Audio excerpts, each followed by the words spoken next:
The air in the penthouse tasted like ozone and expensive scotch. Dae-hyun, the ghost Park, the man who owned every dock in Incheon, was slumped against the marble kitchen island, his hand clutching a jagged hole in his side. Black blood leaked between his fingers, staining his $5,000 silk shirt. Outside, the sirens were a distant scream, but inside, the silence was lethal. His own men had fled when the Dragon Syndicate hit the lobby. They thought he was a dead man walking. Only Zuri, the girl they all ignored, the maid who scrubbed their sins off the floor, remained. "Get out!" Dae-hyun wheezed, his vision tunneling. "They'll kill you for being in this room." Zuri didn't run. She didn't scream. With a face like stone, she dropped to her knees between his legs. The title shot. The most feared man in Seoul looking down at a woman the world considered invisible. She reached into her apron, pulling out a length of high-tensile fishing line and a curved upholstery needle. She didn't use a towel. She used the hem of her own uniform to plug the leak. "Shut up, Mr. Park," she whispered, her voice a low, rhythmic soul thrum. "I didn't spend 3 years in a combat zone to let a suit like you die on my clean floor." She jammed the needle in. Dae-hyun's back arched, his scream dying in his throat as he realized the maid wasn't just a maid. She was a ghost with a past far bloodier than his own. The most feared man in Seoul just found out his invisible maid is the most dangerous person in the room. We're about to see what happens when Zuri stops scrubbing floors and starts settling scores. But before we dive into how this ghost ended up in Korea, welcome to the family. We're building a community here at Chibol's Choice for those who love stories where the stakes are high and the characters are even higher. If you're ready for a story that actually respects your time, hit that subscribe button right now and join the inner circle. And do me a quick favor. Drop a comment and tell me where in the world you're watching from. I want to see which city is showing the most love to Zuri and Dae-hyun today. 24 hours earlier, the elevator in the Park Heights Tower didn't just move, it glided. Inside, Zuri caught a reflection in the polished gold doors. She looked tired. Her dark skin was a stark contrast to the sterile, clinical white of her professional cleaning uniform. She adjusted the heavy industrial bucket at her feet, the scent of bleach stinging her nose. It was a familiar smell, the smell of hiding. She was a ghost in Seoul, an ex-combat medic from Detroit whose visa had expired 6 months ago. In this city, she was either a tourist or invisible. She chose invisible. It was safer. The doors chimed. 2 men stood at the entrance of the penthouse. They were suits, the kind who wore sunglasses indoors and carried silenced Glocks like they were iPhones. As Zuri stepped out, they didn't move. They didn't even acknowledge she was human. One of them stepped back just enough for her to pass, his eyes tracking a fly on the wall instead of her face. To them, she wasn't Zuri. She was a biological vacuum cleaner. "The office is off limits today," one muttered in clipped Korean, not bothering to look at her. "Clean the living area and the kitchen. Touch nothing else." Zuri didn't nod. She didn't speak. She just moved. The penthouse was a glass cage overlooking the neon veins of Seoul. It was cold. Not just the temperature, but the soul of it. And there, at the far end of the room, stood the man who built the cage, Dae-hyun Park. He was standing by the floor-to-ceiling window, a glass of neat whiskey in his hand. At 30, he was the youngest head of the Kongpai in history. He was the Iron King, and he looked the part. His black suit was tailored with surgical precision, fitting a frame that was lean, athletic, and poised like a predator. His hair was swept back, revealing a jawline. That looked like it had been carved from granite. He was breathtakingly handsome, but it was a dangerous beauty, like a high-voltage wire, stunning to look at, fatal to touch. Zuri began to work. She knelt to scrub a wine stain off the marble. a stain from a party she knew had ended in a broken jaw. As she worked, she felt his gaze. It wasn't the way the soldiers looked at her. It wasn't lust. It was curiosity. Dae-hyun turned away from the window. He watched the way she moved, efficient, rhythmic, and strangely calm for someone surrounded by monsters. He saw the faint, jagged scar peeking out from under her short sleeve. It wasn't from a kitchen accident. He knew a shrapnel wound when he saw one. He spoke, his voice a deep velvet rasp that vibrated in the quiet room. "The bleach is too strong," he said in Korean, his back to her. "It's giving me a headache." Zuri froze for a microsecond. She understood him perfectly, but she knew the rules of being a ghost. Ghosts don't have ears. She dipped her rag back into the bucket, her face a mask of indifference, and kept scrubbing. Dae-hyun sighed, a sound of profound, heavy loneliness. He walked past her, the scent of expensive sandalwood and dark tobacco trailing in his wake. He stopped just inches from her kneeling form.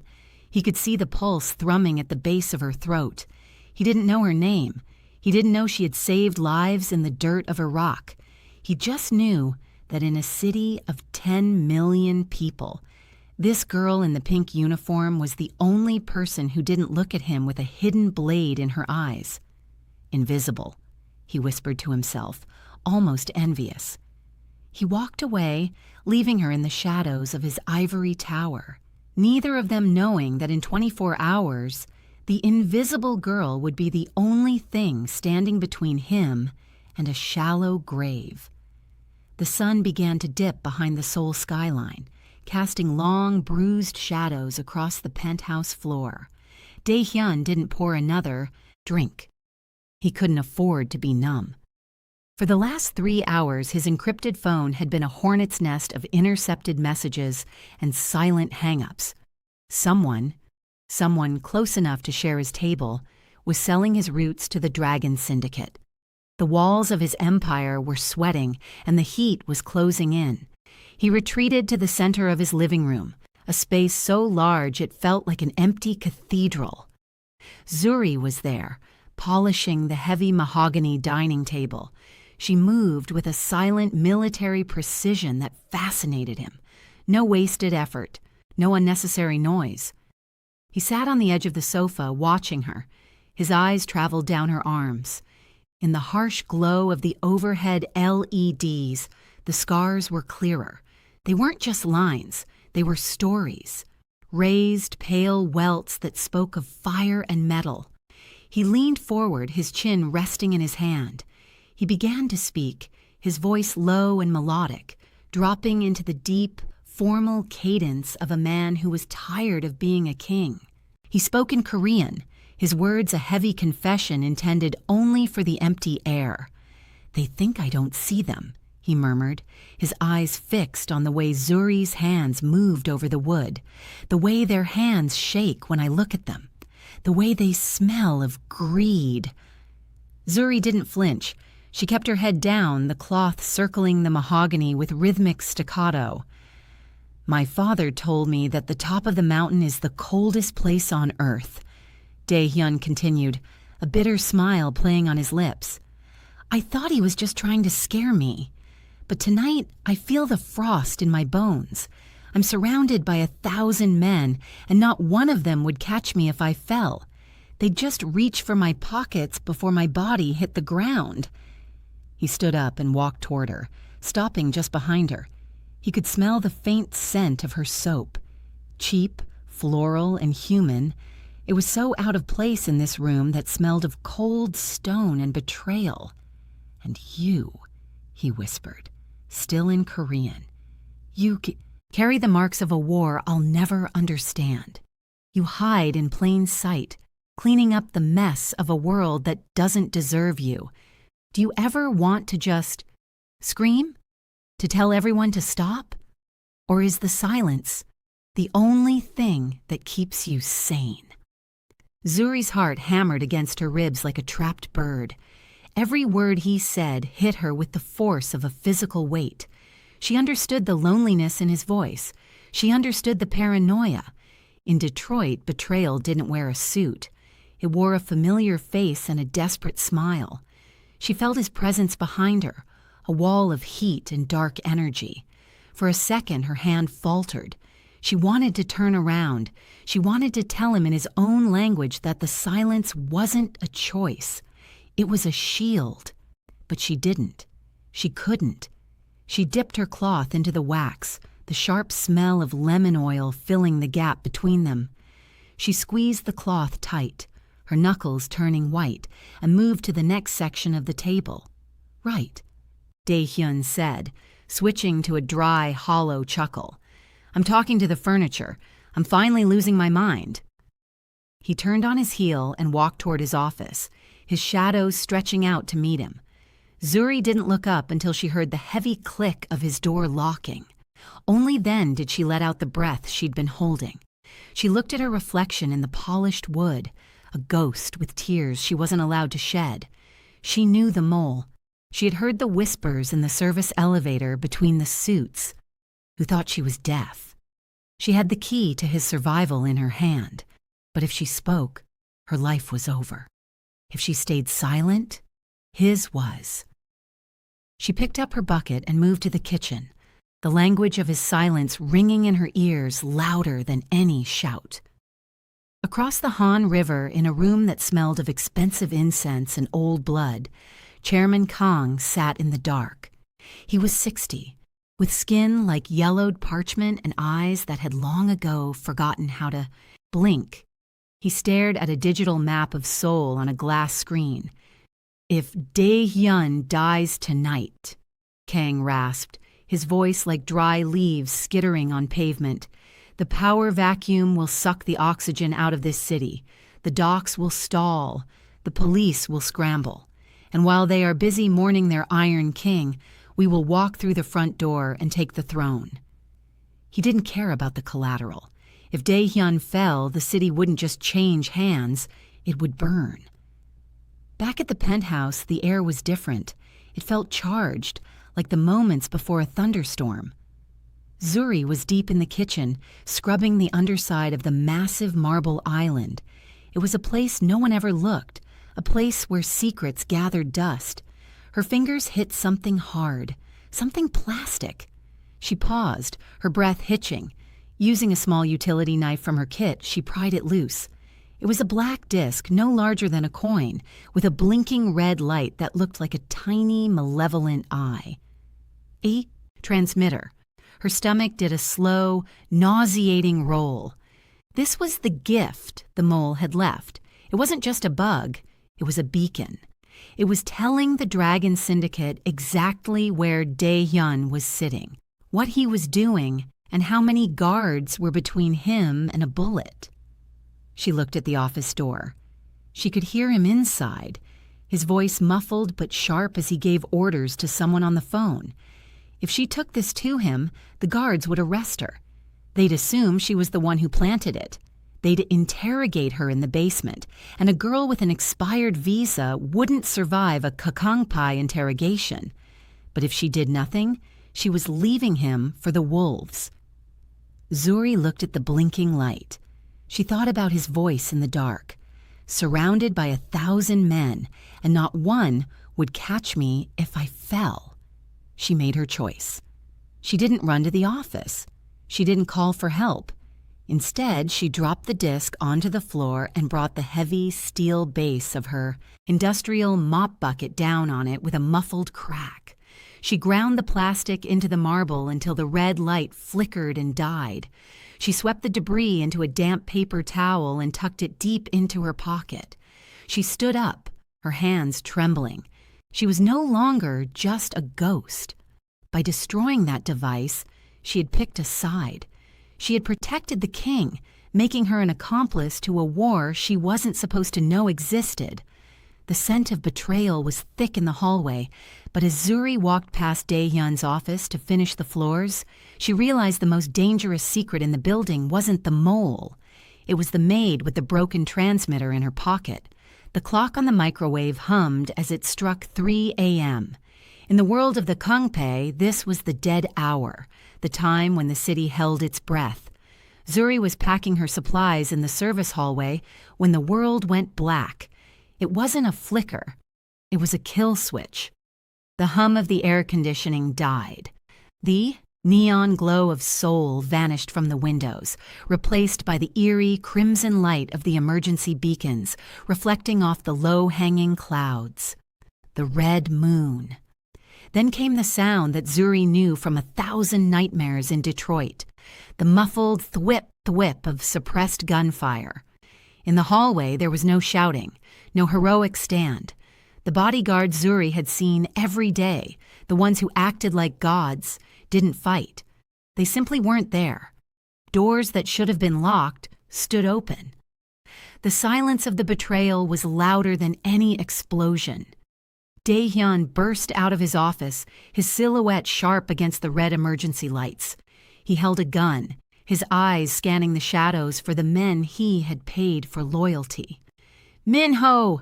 Sang-woo!" he called out, his voice cold but edged with the realization of a man who had finally hit the bottom of the mountain. No one answered. From the dark of the living area, a flash of muzzles lit up the room. Dae-hyun fired back, moving with the grace of a cornered panther. But he was one man against a ghost squad. A bullet caught the edge of a marble pillar, sending stone shrapnel into the air. Another found its mark. Zuri, crouching behind a service cart, heard the heavy thud of a body hitting the floor, followed by the wet, ragged gasp of someone struggling to breathe. "Check the bedroom," a voice hissed in the dark. "Chairman Kang wants his head on a plate. Don't leave until the Iron King is cold." The heavy boots of the assassins thudded past her hiding spot, moving toward the master suite. They assumed he had retreated. They assumed he was done. In the suffocating heat of the darkened kitchen, the service door creaked. Dae-hyun staggered in, his shoulder dragging against the wall. He was a ruin of the man he had been an hour ago. His jacket was gone, his white shirt was a map of deepening crimson, and his eyes were glazed with shock. He didn't see Zuri. He didn't see anything. He collapsed against the island, his legs giving out. He slid down the marble, his breath coming in shallow, bubbling hitches. He reached for his gun, but his fingers were too slick with his own blood to hold it. It clattered to the floor, sliding under the fridge. He leaned his head back against the cold stone, a bitter, dying laugh escaping his throat. He was the most powerful man in the city, and he was going to die in the dark, on a kitchen floor, completely alone. Or so he thought. A pair of worn black work sneakers stepped into the red light in front of him. Dae-hyun looked up, his vision tunneling, and saw the maid. The invisible girl was looking down at him, not with fear, but with the calm, steady gaze of someone who had looked into the eyes of death before and didn't blink. The most powerful man in Seoul is bleeding out on a kitchen floor, and the only person left is the one he never bothered to learn the name of. We're about to see what happens when the invisible maid decides to stop being a ghost. But before we see what she does next, welcome to the Inner Circle. We're building a community here for people who love stories that hit different, where the characters have grit and the stakes are real. If that's you, hit that subscribe button and join the family. And do me a favor, drop a comment below and tell me where in the world you're watching this from. I love seeing how far these stories travel. Now, let's get back to the kitchen. The red emergency light pulsed like a dying heart.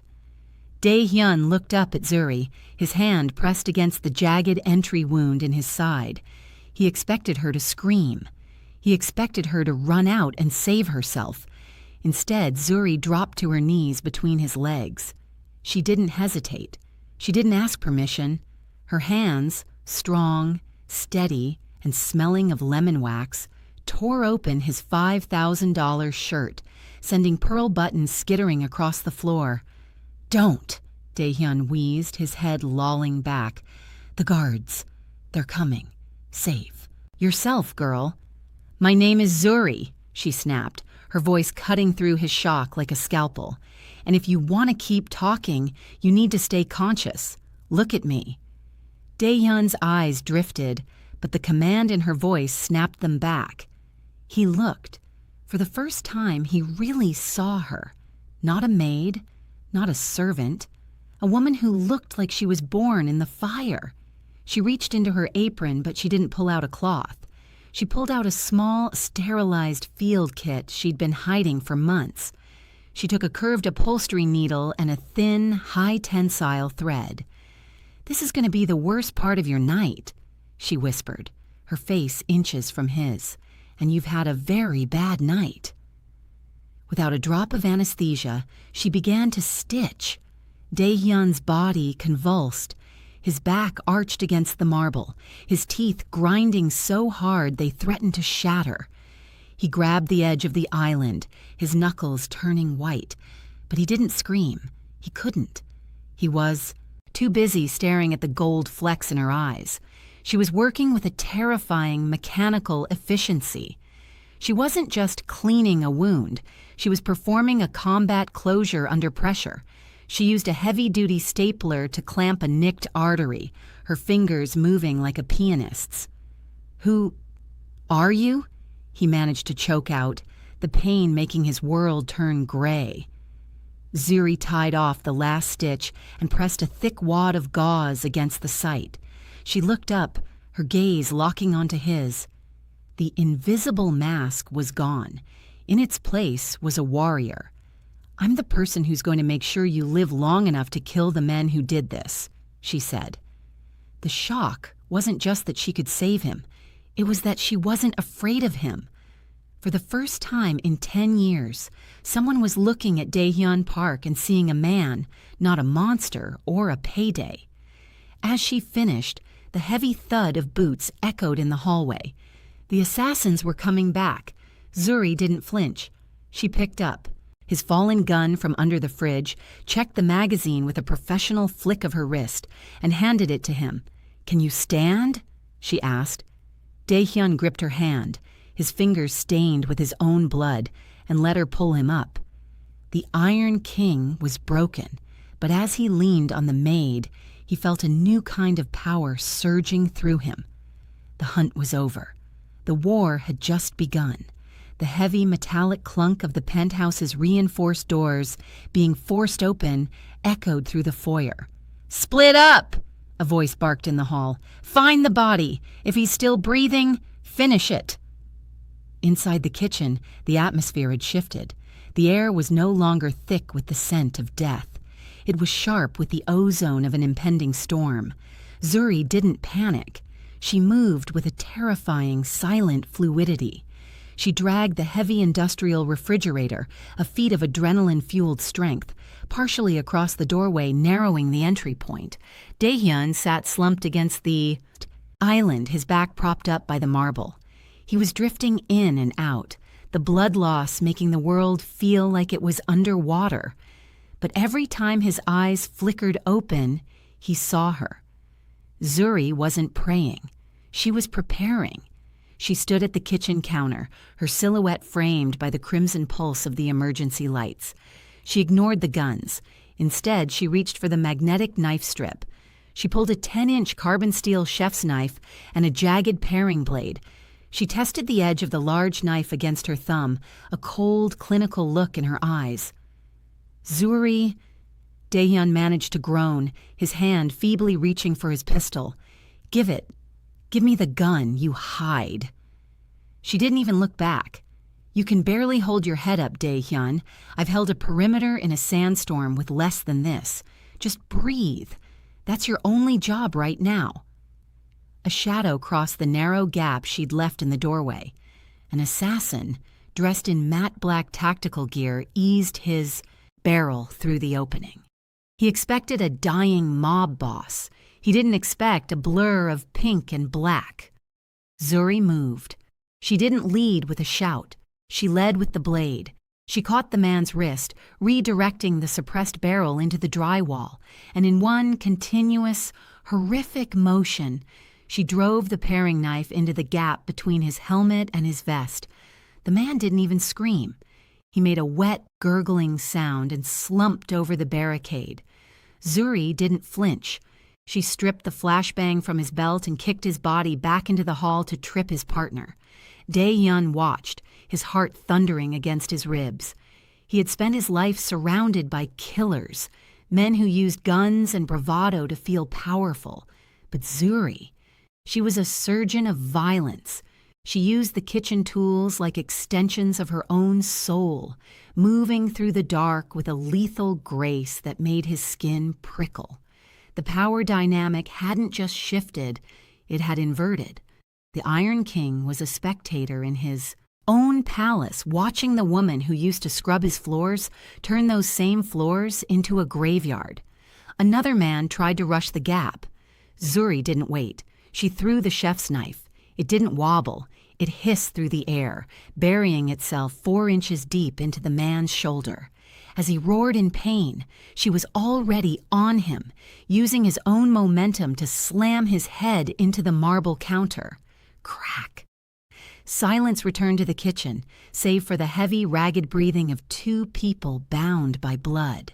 Zuri stood over the fallen men, the large knife back in her hand, her uniform splattered with fresh crimson that wasn't Dae-hyun's. She turned her head, her eyes meeting his in the dark. A single drop of blood tracked down her cheek like a tear. 3 left, she whispered, her voice as steady as a heartbeat. They're getting nervous. Good.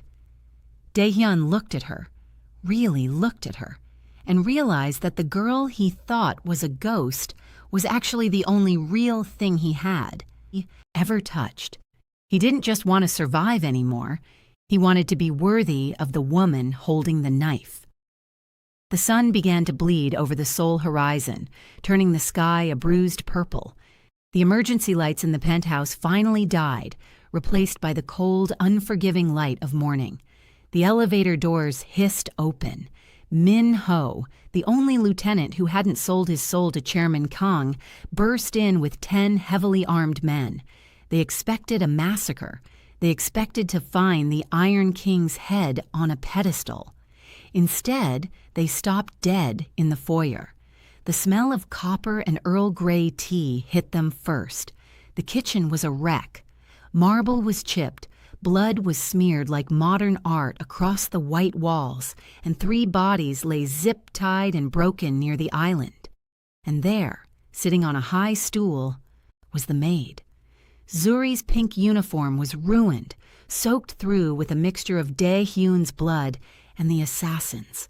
Her hands were wrapped in clean white napkins to cover the grazes on her knuckles. She was holding a delicate porcelain teacup, her eyes fixed on the door with a 1,000-yard stare that made the seasoned soldiers flinch. She took a slow, methodical sip of the $400 tea. Dae-hyun was propped up against the island, his face pale but his eyes burning with a new, terrifying lucidity. He looked like a king who had been to hell and liked the view. "Boss!" Min-ho gasped, rushing forward. The perimeter was breached. We thought—" "You thought wrong." Dae-hyun's voice cracked through the room like a whip. It was quiet, but it carried the weight of a death sentence. Min-ho looked at the bodies, then at Zuri. He made the mistake of letting a smirk of disbelief touch his lips. "The maid? She did this?" In an explosion of movement that defied his injuries, Dae-hyun reached out and grabbed Min-ho by the throat, slamming him against the marble island.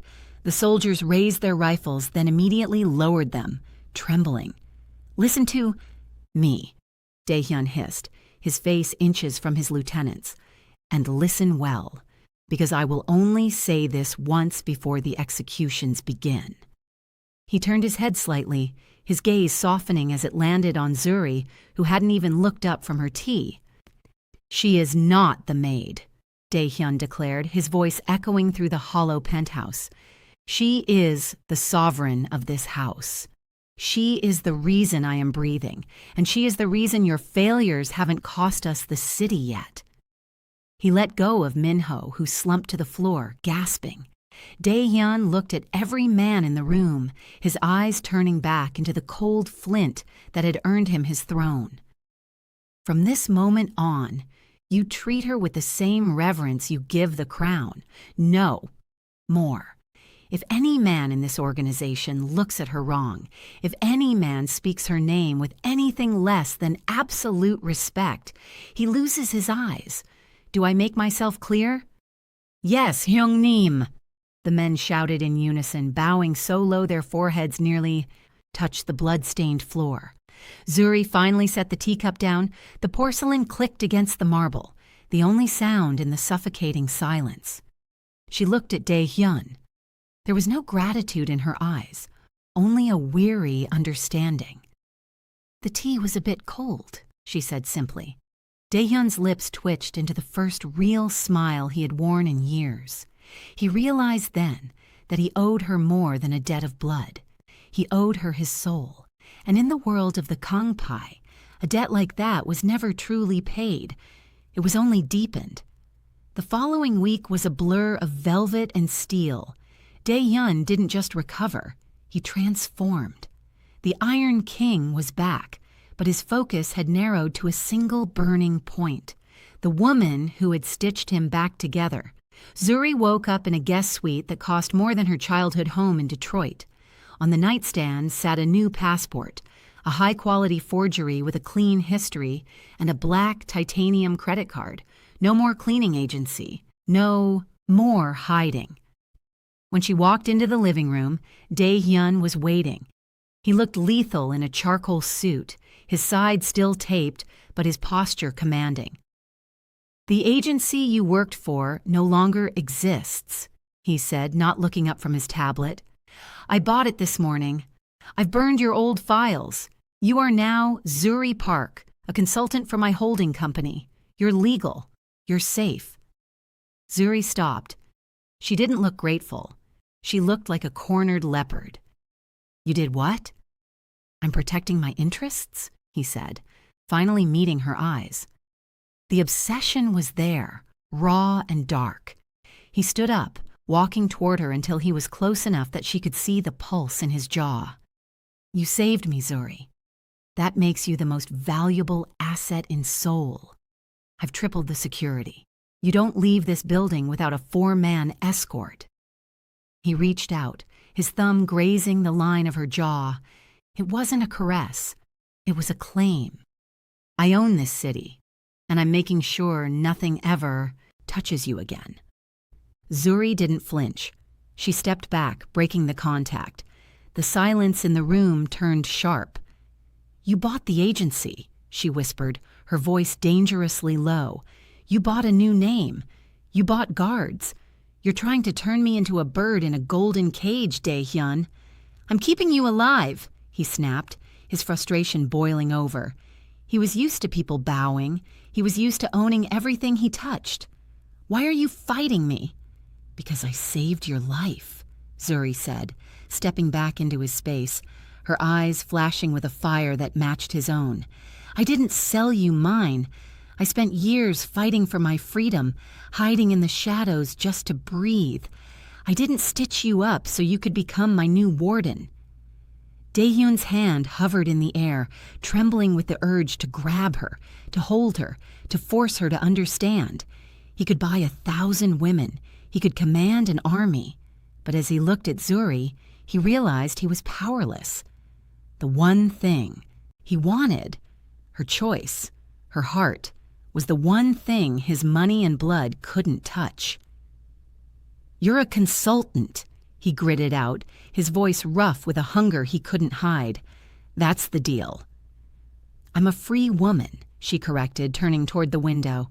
"And the moment I feel the bars on this cage get too tight, I'm gone. Remember that, Mr. Park." Dae-hyun watched her silhouette against the glass. He was the most feared man in Korea, but in that moment he felt like a beggar. The friction between them was a physical heat, a wire pulled so tight it was humming. He wanted to own her, but he was starting to realize that he was the one being captured. The piece of the golden cage didn't just break, it shattered. It happened at 2 a.m. Dae-hyun was in his study, staring at a surveillance feed of Zuri sleeping, when his head of security burst in. "Boss, we have a problem. It's not the Dragon Syndicate, it's Americans. Zuri was jolted awake not by a sound but by the absence of one. The white noise of the penthouse's ventilation had cut out. She rolled off the bed, hitting the floor just as a high-velocity round punched through the triple-paned glass, silent and clinical. No flash, no bang, just the sound of a vacuum being filled with lead. "Get down!" Dae-hyun's voice roared as he kicked the door open, tackling her into the hallway. "They're here," Zuri breathed, her face pale. "Vanguard security." "Who?" Dae-hyun demanded, pulling her behind a reinforced pillar. "The reason I'm in Seoul," she hissed. "I was a medic for them in Iraq. I saw them execute a village to cover up a botched oil grab. I took the hard drive with the footage and ran. They've been hunting me for 3 years. They don't want money, Dae-hyun. They want the ghost of Detroit erased." The penthouse phone rang. Dae-hyun answered on speaker. A voice with a flat, Midwestern accent came through. "Mr. Park, you're harboring a piece of stolen company property. We don't care about your docs or your drugs. Hand over the girl and the drive, and we'll be out of your airspace in 10 minutes. Refuse, and we'll treat this building like a hostile insurgent nest." Dae-hyun looked at Zuri. She was trembling, but her hand was steady on the combat knife she'd tucked into her waistband. She expected him to negotiate. That's what kings did. They balanced the books. Dae-hyun picked up the phone. "You've made 2 mistakes," he said, his voice dropping into a register that made even Zuri shiver. "First, you thought I was a businessman who fears war. Second, you referred to my woman as property." He crushed the phone in his hand. "Min-ho," he barked into his radio. "Tell the men to break out the heavy hardware. We aren't fighting the syndicate tonight. We're showing the Americans why they should have stayed in the desert." For the next hour, the Park Heights Tower became a vertical battlefield. The mercenaries were elite, using thermal, goggles and flash-suppressed rifles, but they were fighting in Dae-hyun's backyard. And more importantly, they were fighting a man who was no longer fighting for a throne, but for the only person who made that throne worth sitting on. Zuri wasn't a passenger. She moved through the crossfire like a wraith, calling out Vanguard's tactical formations before they could execute them. She was the strategist. Dae-hyun was the hammer. In the middle of the smoke-filled corridor, Dae-hyun watched her take down a 250-pound merc with a disarming move that ended in a throat strike. He realized then that the ghost of Detroit was more dangerous than his entire inner circle. The international mercenaries had come for a maid. They found a queen and her king waiting in the tall grass. The smoke from the flashbangs cleared, leaving the penthouse smelling of cordite and expensive ozone. The last of the Vanguard mercenaries lay neutralized on the shattered marble, not by a lucky shot, but by a coordinated strike that looked like a lethal dance. Dae-hyun stood in the center of the wreckage, his chest heaving, his dark hair disheveled. He wasn't looking at his fallen enemies. He was looking at Zuri. She stood 10 feet away holding a snatched tactical rifle with the ease of a woman who had seen the world end and survived. "Is it over?" he asked, his voice rough. "For them," Zuri said, lowering the weapon. "The drive is encrypted. They can't find me again without starting a war they can't win." She moved toward him, her steps slow. She reached out, her fingers grazing the fresh cut on his cheek. For the first time, she didn't pull away. The friction, the golden cage, the power struggle, it had all burned away in the fire of the siege. What was left was the truth. "I told you I'd protect you," Dae-hyun whispered, covering her hand with his. "And I told you I didn't need a warden," she replied, a small, tired smile touching her lips. "But I think I might need a partner." Dae-hyun's gaze intensified. He realized then that he didn't want to own her. He wanted to earn her. 6 months later, the penthouse had been rebuilt, more beautiful and more fortified than ever. The city below was quiet. the Dragon Syndicate broken, and the invisible Maid was a legend spoken of in hushed, terrified tones in the backrooms of Seoul. Dae-hyun stood by the floor-to-ceiling window, the same spot where he had once confessed his weariness to the void. But the room wasn't empty anymore. Zuri was there, dressed in a sleek obsidian silk dress that hugged her curves and hid a ceramic blade strapped to her thigh. She wasn't scrubbing floors. She was looking at a digital map of their shared empire. Dae-hyun walked over to her. The man who never bowed, the Iron King who demanded the world kneel, stopped. Slowly, deliberately, he dropped to one knee. Zuri's breath hitched. She looked down at him. The most feared man in Korea, the man who controlled half of Manhattan's underground, kneeling at her feet in the same spot where she had once knelt to save his life. He didn't pull out a contract. He pulled out a ring, a black diamond set in platinum, sharp and beautiful. "You said you wouldn't sell me your life," Dae-hyun said, his voice a low, steady vow. "So I'm asking you to share mine, not as a subject, not as a ghost, but as the queen. No decision is made without your word. No war is fought without your hand. Will you rule this city with me, Zuri?" Zuri looked at the man who had learned that true power isn't about control, but about who you trust when the lights go out. She reached down, her fingers intertwining with his, and pulled him up to her level. "I won't just rule it, Dae-hyun," she whispered, her lips inches from his. "I'll make sure they never see us coming." The invisible Maid was gone. The unseen queen had arrived. And as they stood together overlooking the neon heart of Seoul, the world finally understood the most dangerous thing about a king isn't his crown. It's the woman who taught him how to survive. They say that in the world of shadows, love is a liability, but Dae-hyun and Zuri proved that the world is wrong. Sometimes, the only person who can truly see you is the one everyone else has spent their lives trying to ignore. It wasn't the bullet that changed the Iron King, it was the hands that stitched him back together. And it wasn't the gold that changed the girl from Detroit. It was finding a man who finally realized she was the most powerful person in the room. If you're still here, at the end of this journey with me, then you're why I tell these stories. We're building something special here at Chaebol's Choice. A community for the ones who look for the light in the darkest places and believe in a love that fights back. If this story hit you in the heart, do two things for me right now. First, hit that subscribe button and turn on the bell. You don't want to miss what we're cooking up next. Second, I want to hear from you. Comment Queen if you believe Zuri made the right choice, or tell me, what would you have done if you were in that kitchen? I read every single one of your comments, and I can't wait to chat with you down there. Until next time, besties, stay bold, stay seen. I'll see you in the next one.